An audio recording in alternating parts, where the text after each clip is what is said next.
I met a really interesting guy a couple weeks ago in Wyoming. Steve Rosenthal, are you there? I am. Okay. I want to have you on, one, because I really enjoyed my time with you. Plus, Same here. Yeah.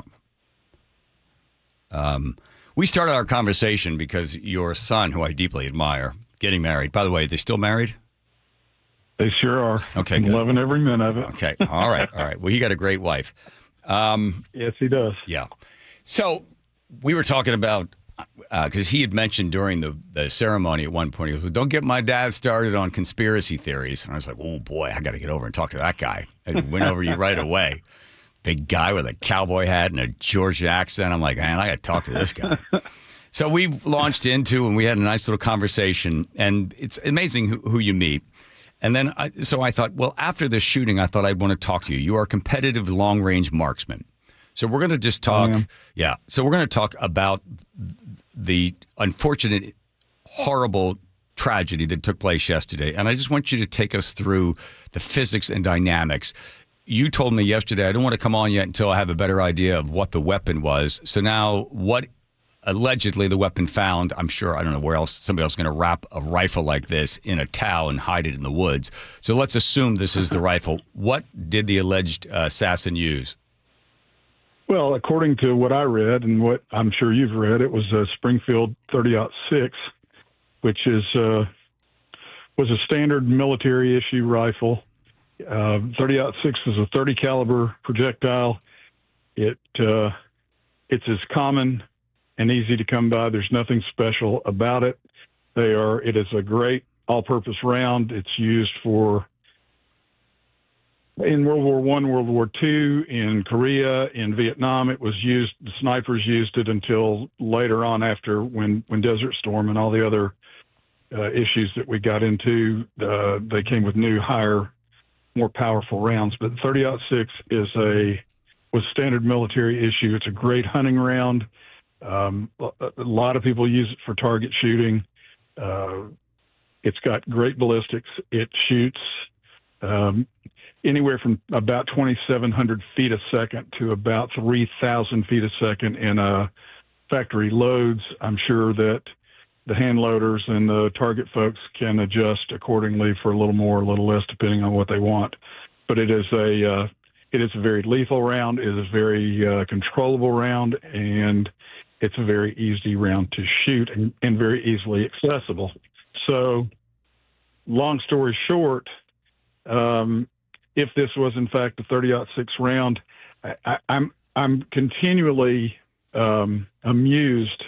I know that's amused is not probably a good word with all of the horrible things that have been going on, but I'm amused that the uninitiated, the people who don't have any experience shooting firearms or long range or hunting or any of those sorts of things, talk about what a difficult a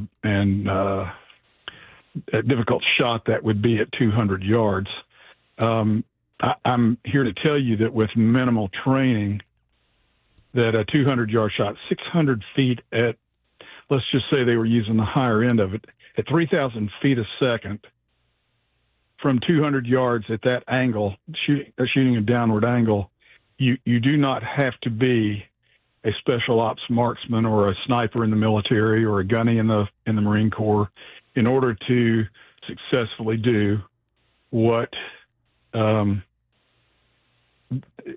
supposedly happened, what he was supposedly had done yesterday. It's very similar in a lot of respects to what happened with President Trump when they tried to kill him, and that's a very easy shot. It is not. I've heard all these years about what a difficult shot it was when John F. Kennedy was assassinated in Dallas. That is, once again, even with rudimentary, with the rifle that was used in that assassination, it was actually a pretty junky rifle, if you want to know the truth of the matter. A 6.5 Carcano is what was used. Italian rifle. It was very poorly built. It's a standard issue for the Second World War for the for the Italian Army, and yet it still is a very easy shot. So 200 yards is 600 feet. So, Steve, so the shooter gets up onto the roof, shooting down like that. Normally, with that round, that distance, if you're shooting straight at a target, you normally assess about a 4-inch drop, I guess, depending on what load it is. In this case, not at 200 yards. There's not it may be an inch and a half, or if he's shooting a 3,000 foot per second round at 600 feet, there's maybe an inch or two drop. You don't have to. I mean, it's just not a difficult shot. Okay, so taking that shot, and then do you think, and this is pure speculation on your part, knowing whatever this assassin was capable of, do you think it was intentional where he struck Charlie Kirk?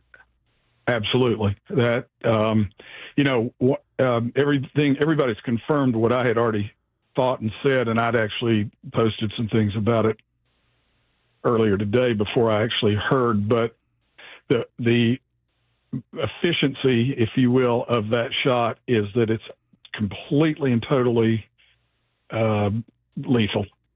By shooting him where he did, there's no way to preclude or to stop death.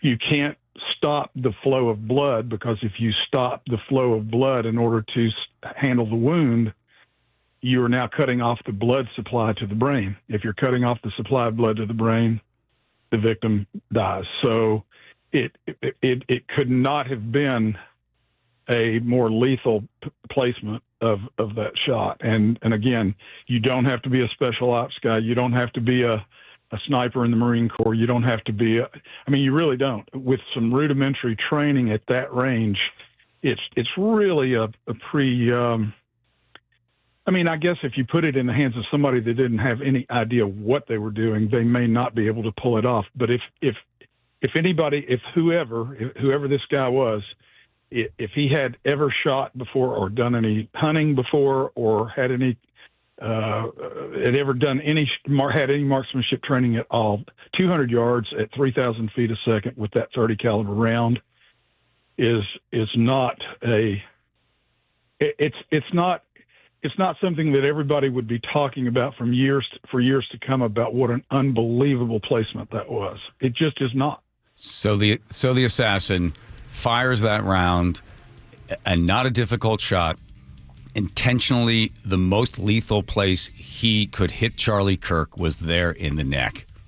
Absolutely. That is, you can read about it. You can go out on the net and read about about shot placement and lethality and all sorts of things. There's nothing. Unfortunately, there's no sacred cows anymore. You can read on how to build a nuclear reactor. You can read on how to make everything or do everything in the world right now, because it's all out there. So obviously, if he could read and write, he could figure it out. And that, like I said, that is irrecoverable. There is no coming back from that carotid artery shot. You can't, if you try to stop the flow of blood, right. In other words, to handle the hemorrhage, then you've cut off the supply of blood to his brain, and he's gone. And there's nothing.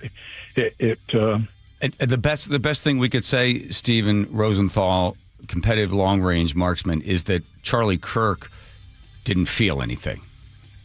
That was over. The only way that could have been any more painless is if he'd. And I hate to be gruesome, but if he had a direct headshot, but yeah, there was you saw I watched the video. You saw the wince, but it was over before it was. He never knew what hit him. It was over before he hit the ground. I'm sorry, Steve, we have to talk like this about this, but you and I will have other conversations about happier times. Yeah, I agree. Like I said, it's devastating to him and his family. I'm sick that they, and I don't want to be political. I knew that we would be talking about marksmanship or be an assassin or shooting and that sort of thing, but this is this is beyond the pale. This has got to stop one way or the other. I heard what you said earlier about putting an end to this one way or the other. I'm not sure that one particular side wants to put an end to this. So I don't know what the answer is. I wish I did, because I'd sure tell you right now, but I sure don't have any way to answer it. I wouldn't ask you for an answer. Thanks, Steve. Appreciate it.